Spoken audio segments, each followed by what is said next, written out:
Okay, ladies and gentlemen, here we are, Balkmer Chapter 18. This is actually our last session that we have chapters assigned. So we have the VW Chapter 18 and Zagor's Chapter 14 this week, but we'll start in here on Chapter 18. Basically, we're looking at complementary and alternative treatments. That's what the whole chapter is about. And so the difference between those, complementary basically means treatments that are undertaken in combination with more traditional treatments, so kind of in addition to treatments that are being conducted for individuals with ASD. Alternative is just that, kind of treatments that are undertaken instead of more conventional treatments. So this is the instead of. So lots of different things fall in here, and the chapter covers a lot of them. I think it's a really good read for most everybody. Pretty straightforward and friendly read that gives really good information. So we'll kind of cover the basics of what's in the chapter for you. The first thing that the chapter talks about is essentially understanding the science behind all these treatments, so that you can understand essentially, we always talk about evidence-based practices and evidence-based interventions and empirically based treatments and programs and that sort of thing, and most of these, if not all of the treatments that we'll talk about in this chapter, the complementary and alternative, essentially don't have that backing. And so it's important to understand what that means. So the science behind it is essentially a researcher begins with a question. They have a question in mind that they would like an answer to. And so they start a literature review, which is basically research in every journal, every book, every type of forum that's related to that question. So those of you that do a master's thesis or dissertation work or any of the research that I do, all of those require literature reviews. And it basically means you need to become an expert on that literature, on that topic. So a researcher might come with a question. They scour the literature that's out there and basically figure out what's known about it, what isn't known, and kind of future research ideas and that sort of thing. And then they can formulate a hypothesis. So they have a guess as to how this question is going to be answered. Based on that, then, they develop a design, and we'll talk about the different kinds of designs that you might see. I think it's on the next slide, but develop an experimental design, and then take data, do an analysis on the data, and then, in my field anyway, that's all pretty much the easy part, which is by no means easy. It's just a ton of work, as you know. But then the hard part, preparing a paper report. So you write up all that information, you submit it to a peer-reviewed journal, usually, and essentially that peer review process is they will pick. So let's say I submit something to JABA, Journal of Applied Behavior Analysis, or JADE, Journal of Autism and Developmental Disabilities or Disorders. So I submit a paper to them, and then there are editors for the journals, respective journals. They then find experts on the topic of the paper that I submitted, and they contact them and say, we have a paper in this area, you know something about it, can you review it and give us your feedback? So then essentially experts on that topic will then review the paper, provide detailed feedback on the paper, and then once you make it through this peer review process, typically you can either get right away the paper will be accepted or rejected, or accepted pending, different types of edits to the journal article. So essentially, once all that is done, then it gets published, and then that then allows people to have access, other researchers to have access to your information, to your data, to your study, and then they can replicate it. And the really important part of replication is the important piece here. What happens then is different people can study what you just studied and see if they come up with the same results. And once studies start to be replicated across a lot of different people or organizations or researchers, then we can start to say that there's evidence to support this treatment. So this is important because most of the treatments that are listed in this chapter that are complementary alternative treatments have not gone through this process, this scientific process, and do not have scientific backing. And so we'll talk more about that and what that means for choosing different treatments. In terms of when we're talking about designs, experimental designs and that sort of thing, these are kind of the different levels of scientific research that might be taking place. And the first one is case reports or anecdotes. And this is kind of the lowest level in terms of rigor. It essentially means that a professional is reporting on a particular case that they've seen. So they're not doing much to manipulate the environment, to study the treatment. They're just saying, hey, you know what, this individual started this type of diet where we removed gluten and casein and added vitamins, and this is what happened to the individual. So it's just a report. But I don't want to say just a report, because if you're familiar with psychology at all, Freud, everyone for the most part knows that name, Sigmund Freud. So much so much research was spurred from his research, and so many hypotheses developed from information that he had shared, and essentially all he did was case reporting. So anyway, that's a case report. Single case studies, now I don't like that they put these in a hierarchical order in terms of single case being below randomized trials and double-blind studies, but essentially single case is a type of research that is very rigorous, and even though it's called single case as in one participant, that's not, I would say, not the case for 95% of the time. Those that are published, single case just means a small n.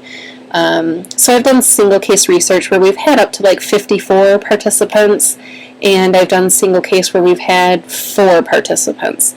But it is very methodologically sound, and it is a rigorous type of research. It's just that some rigorous research might be done using single case methods, but because it's only done with a small number of people, we're always kind of apprehensive in terms of, does this apply to everybody? Does this apply to the population? So then there's randomized control trials. Those are the ones that you often hear about in the media and that sort of thing. Those are where you have a big population of people, and you randomly assign them to 2 different groups, and one might get one kind of treatment, one might get another, or one might get a treatment, one might get none, and then they compare the results of that. So, and then the last one is double-blind placebo-controlled. Placebo studies basically control for the fact that oftentimes when we put people into studies, they start to see improvement even though there's no treatment, and that's called the placebo effect. These are really common in terms of drug trials and that sort of thing. A double-blind placebo will mean that they have different groups of people that are receiving different treatment, and one of those groups will have a placebo. So they think they're getting treatment. They'll take a pill that's basically, a vitamin or sugar water or whatever it is, and and then they'll look at the outcomes of those different populations. And of course, double-blind, those populations don't know what they're receiving. They don't know they're receiving a placebo pill or a new drug or whatever it happens to be. So anyway, all of this plays into the chapter because it's important to understand the type of studies that may or may not have been done with the different types of treatments. And really not this study only, it applies to all the other kinds of interventions and treatments that we've been talking about that do have an evidence base and have gone through this type of scientific process. So the first place that the chapter starts is with media and internet sources of information. Now, I've asked you throughout the semester to look at articles in peer-reviewed journals related to language for individuals with ASD. And the reason it's peer-reviewed is because of everything that I just previously talked about, and because I didn't want people to end up reviewing things that were readily available through media and internet. We really have to be very skeptical in terms of what's printed in media and internet. They're in the business of selling their story, selling their product, and often what is printed is what is exciting, what has a wow factor, what people are going to read and pay attention to, and so a lot of things are printed that wouldn't otherwise be. So you often will see studies of, I think actually a lot of you read a book about a parent who removed milk from her child's diet, and then miraculously he no longer exhibited symptoms related to autism. And so anyway, those are the types of things that people find interesting and want to read about, and so those are the things that get printed. So you have to think about these types of questions. Who is responsible for the information? Who is the one that is printing it, and what qualifications do they have? Who might sponsor the site? Oftentimes you see these websites that are just overwhelmingly popular and saying they have this miraculous treatment for individuals with autism, and essentially the people sponsoring the site are the people selling the product. So you often have to think about that. Look in to see if there's any form of peer review that has been done when you're looking at this source, or is it just an opinion? Is it someone's opinion? And then really think about what types of claims are being made, and are they reasonable? Are they feasible? Does it sound too good to be true? The chapter talks a lot about that. If it sounds too good to be true, it's probably too good to be true. And then looking at is one person involved or many people involved, and that just means be more skeptical if a story is being reported on a cure for autism when it worked for one person versus 500 individuals with autism. So these are kind of things to think about when you come across sources and information related to treatment of ASD. The additional questions are, do the claims make sense? What is the evidence? Who was involved in the study? How reputable is the publisher of the study? Kind of some warning signs that they listed when you're looking at these is to look especially at the cost. How much does it cost financially and time? A lot of these are really time-intensive treatments or options, so heavily consider that. And then it says to essentially be wary of programs that automatically give an explanation for why the treatment might not work. Essentially what they're saying is that these type of treatments are basically already saying up front, hey, here's why it might not work, and usually the reason is because you didn't do it properly. The parent didn't implement the treatment properly, the professional didn't implement the treatment properly. So those are things just to be skeptical about. So then the chapter goes into all the different types of treatments that are considered complementary or alternative for individuals with ASD. The first is sensory treatments, and it looks at auditory treatments. These are basically, they'll take an individual with ASD and determine all the different levels, pitches of sound that an individual might have an adverse reaction to, and then basically train them to be more tolerable of those. And, essentially there's testimonials and case reports that indicate they have seen some improvement with individuals with ASD with auditory treatments. Visual treatments, most of these have to do with like the prism-colored glasses, where basically those filter out different types of light for the individual with ASD, and really there is no good evidence to suggest that that's a helpful therapy.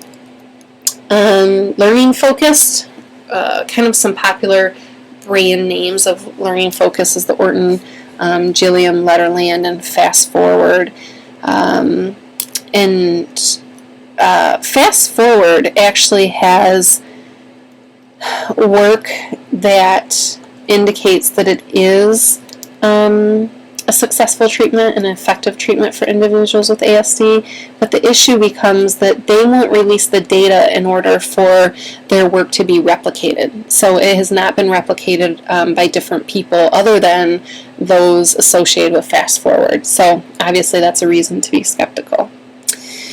Motor and body manipulation. The first one is always the most controversial, sensory integration and brushing, because these are so commonly used. A lot of times in occupational therapy, a lot of times now in the schools. I'd say 8 years ago, 5 years ago, we didn't see whole rooms that were devoted to sensory. And now we see those in schools a lot.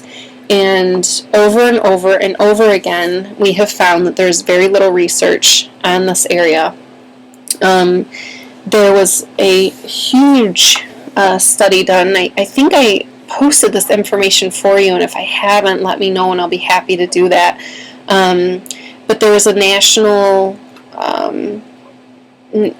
standards project that was done related to all treatment for related to autism, and essentially what these experts in the field did was review all the literature related to every treatment for individuals with autism, and then were able to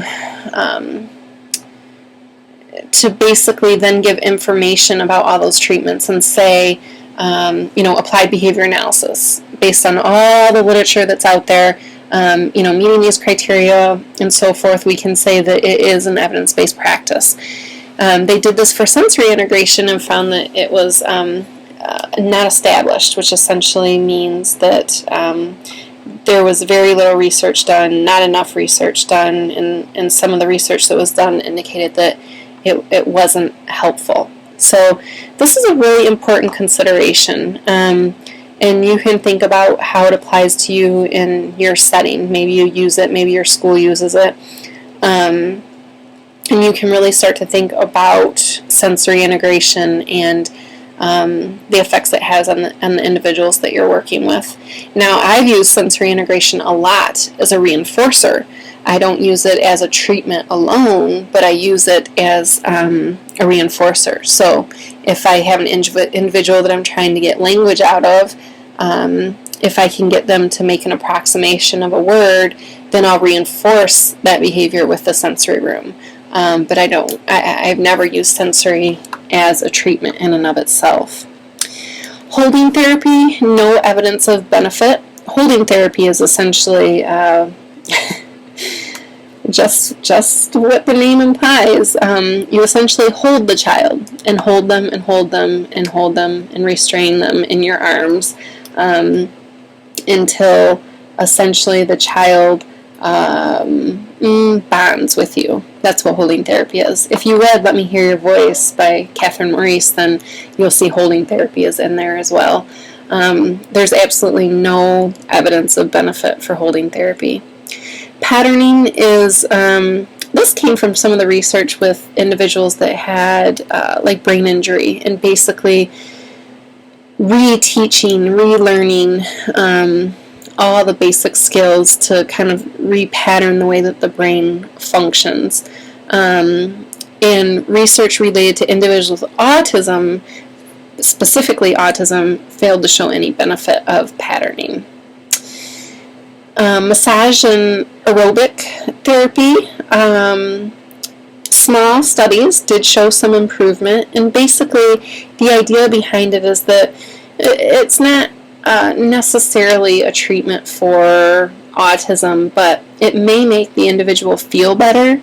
Aerobic activity, they can get some of that energy out, and thus not have the hyperactivity and be able to focus better and behave better and all those sorts of things. So they found a little bit of evidence to support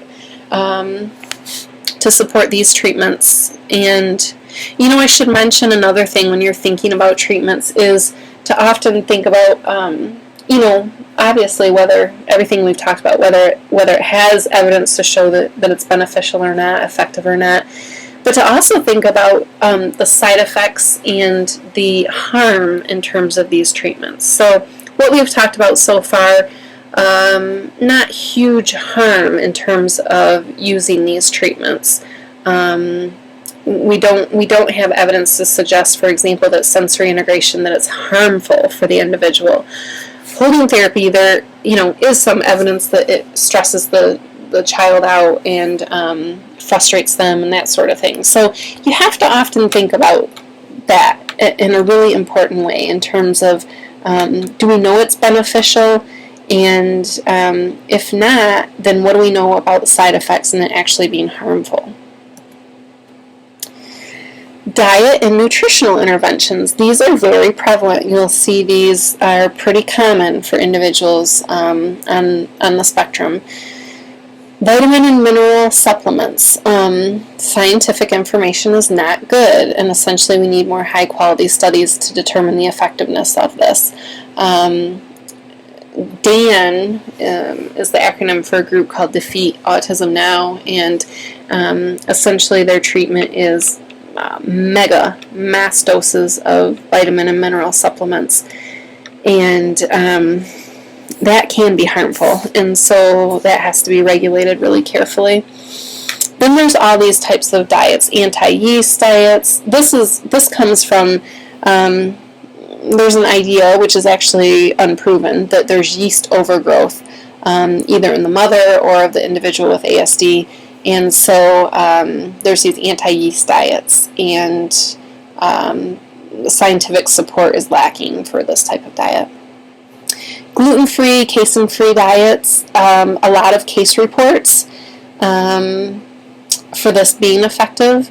They've kind of looked into the allergy of gluten and casein. Casein basically is in dairy, milk, and gluten is in all kinds of wheats and that sort of thing, but it's a little bit harder to remove from the diet than casein. But anyway, they've looked at the allergy of these gluten and casein and found that it's no more common in individuals with autism than it is in other people. What's interesting about this is since I've been in the field, probably since about around maybe 2000, gluten casein free became really popular. And one of the families, there was a lot of families that basically followed this diet, and I never saw a huge improvement based on that. But parents would often say, oh, he's been a mess today, we messed up on the diet, he got some gluten in his diet, and so he's just off his game today, so beware, and I wouldn't notice much of a difference.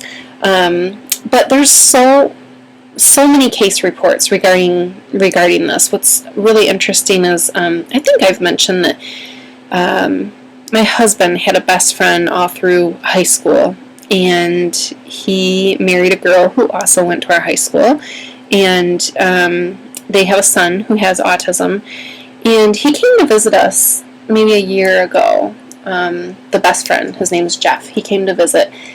And he was just talking about his son, and I was asking how he was doing and what they've been up to and that sort of thing. And he was like, April, which is my wife, or his wife, he said April decided to put Luke on, gluten casein-free diet. And he's like, I didn't really care. I was like, whatever you feel like you need to do, go ahead and do, And he's like, I think Luke was 5 at the time. And he said within 2 days, Luke, for the first time in his life, didn't have diarrhea that day.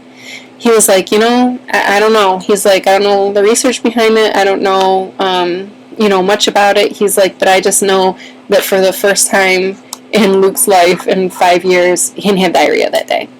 So that just tells me a lot. It's somebody that I know personally, and we weren't talking scientifically or anything. He was just kind of catching me up on his son. I just thought that was one of those kind of telling moments where you really listen to what parents say. So anyway, that's another one that has some case reports, but nothing other than that, nothing beyond that. Oh, the Feingold diet. Basically, this all relates to additives and so forth in the diet, and there is some serious work in this area. There's mixed results, though, in terms of it being effective and not effective, and most is related to ADHD, really looking at hyperactivity, and once you remove those additives and so forth, then you get a reduction in hyperactivity. So a lot of the research relates to ADHD and not necessarily ASD. Omega-3, limited evidence for autism. But again, this is one of those things that we do know a lot about omega-3 and the benefits of it. So if it's used in the proper dose and so forth, it's not necessarily harmful. Now, drug treatments and medical procedures. This is kind of a different realm when you're talking about risks and side effects and so forth. Secretin became a huge fad there for a while. It became really popular in the media, saying that it was, an effective treatment for individuals with autism. There actually became like a black market for secretin. It has to be administered intravenously, so it's a little bit more intrusive than some other medications. And what we know now, it really spurred just a ton of research in the area and essentially found that it failed to show any significant improvement for individuals with ASD. Anticonvulsants and steroids. There are some case reports, and we're talking about individuals with ASD who don't have seizures. So obviously there's a place for anticonvulsants and steroids for individuals who do have seizures and so forth, but we're talking about individuals who don't, and then providing this drug as a treatment. And essentially there's some pretty severe side effects and only case reports to support this. Drug treatments for infections. Again, this is kind of along the lines of the autism as a result of infections in the body, like the yeast infection, and essentially no good data to suggest the benefit for those with ASD using this type of drug treatment. IVIG. Let's see. I'm trying to remember. Intravenous. I have to remember what it's. What the acronym stands for. Sorry. I should know this. It's like a hemoglobin, I know that. Intravenous immunoglobulin infusion. So it's related to the autoimmune disorders, and behind the idea that autism is a result of an autoimmune disorder. And again, there's no data to support that IVIG is helpful. At this time, it's not available.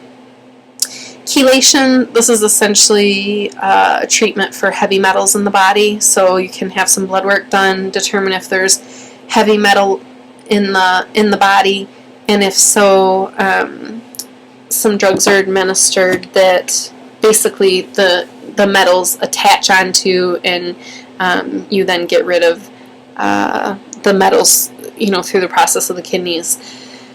So essentially they're saying if there are heavy metals in the body, we know that these are toxic. So if the blood work indicates that there are heavy metal levels, then chelation is a possible treatment. However, there's really no reason to conduct chelation in the absence of heavy metal levels in the body. I knew someone who was doing this, again, back in the 90s, and I didn't see, this is a little boy that I worked with, we didn't see any effects of chelation, and looking back, I can see the parents tried almost all of these different treatments, alternative treatments, and we didn't see much improvement in him in almost every area. I wonder about him still to this day. Oh, goodness. So anyway, let's see, where were we? The drug treatments. So I still have Nico on the brain. That's the little guy. Gosh, he's probably so old by now. Anyway, can I tell you a really fast story? There was a girl I worked with in New York. So this was back in 90s, late 90s. I worked with her, and she was in the early intervention classroom. She used to come in to the school, and she basically would throw up. She'd make herself throw up so that she could, that was basically her way of avoiding any kind of demand. So you would ask her name was Nicolette, and that's the reason I thought of her, because I was saying Nico, the other child. But anyway, Nicolette, and by the way, I would never mention these people by name, but I know all of them, and they all have blogs. I ask them for information. They say, sure, use my name. So just so you know, I don't want you to worry that I'm just spreading names around. Anyway, she was so beautiful, Nicolette. She was the cutest little girl. And she would come into the classroom, and we would ask her to do anything, to speak, to use her words, to whatever it was. And she would essentially make herself vomit. And she was pretty severely impaired in terms of behavior. We could tell that she was pretty high functioning if we could get past these severe behaviors, and we did. We ended up integrating her into a kindergarten classroom and that sort of thing. So it was really cool. And then I moved back to Michigan. I was here for how many ever years. One of my friends in New York was getting married, and this is in 2006, so maybe 8 years later.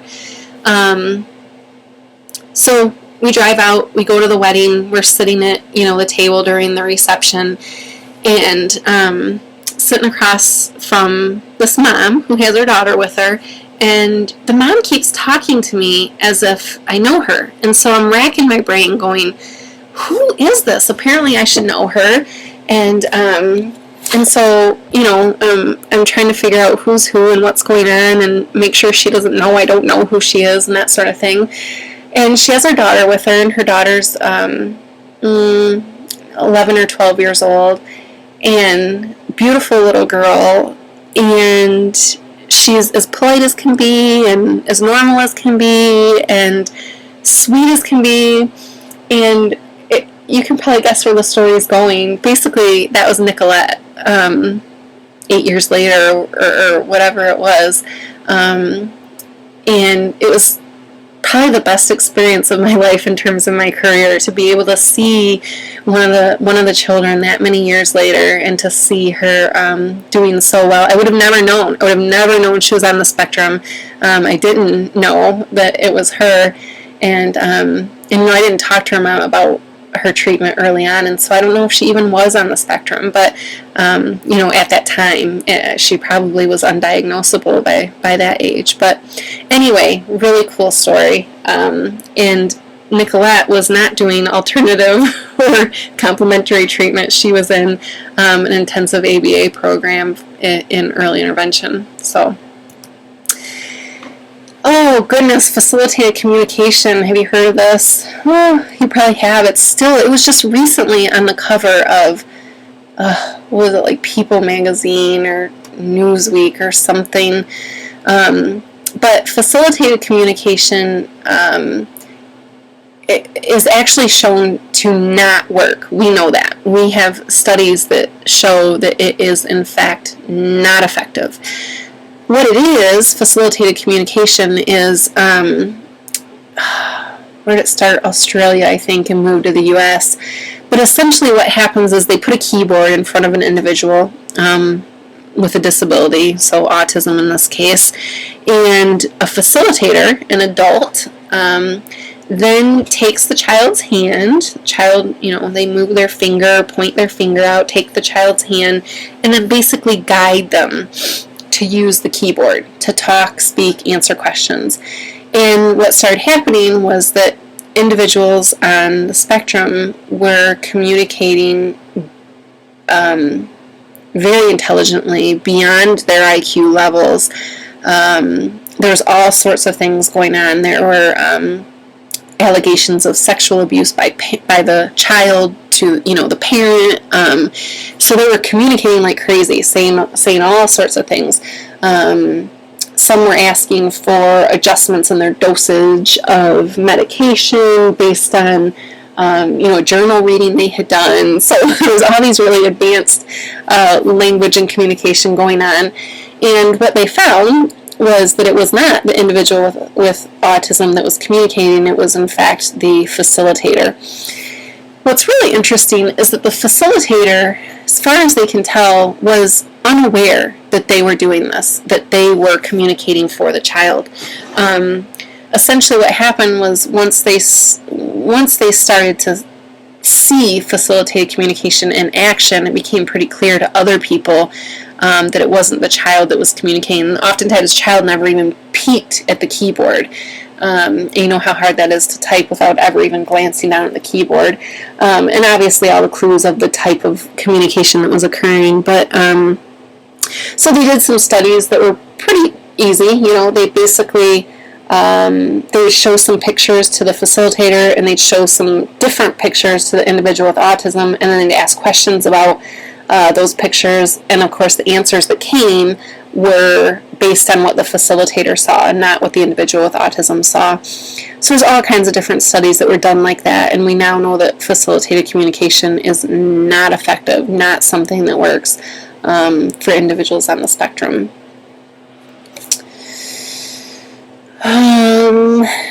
Some just others that are listed. One was called Options Method. This was, there's some authors, Kaufman, I think, that wrote some books, basically parents that use this method that is really time intensive and requires the parent to follow the lead of the child and basically reconnect with them until there's a new bond and the individual with autism reconnects with the world and their parents and so forth.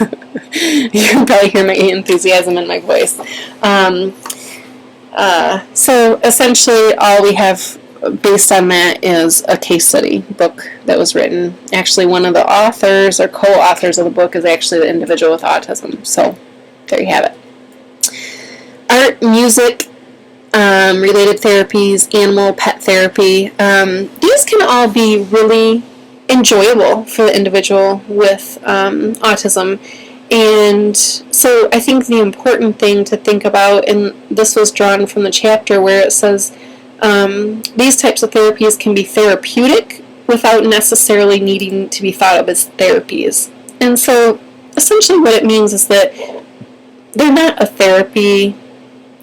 There's no evidence to suggest that they are a therapy or a cure for autism, but that they can be enjoyable and therapeutic and motivating and enlightening for individuals on the spectrum, and so they can be of importance in that way.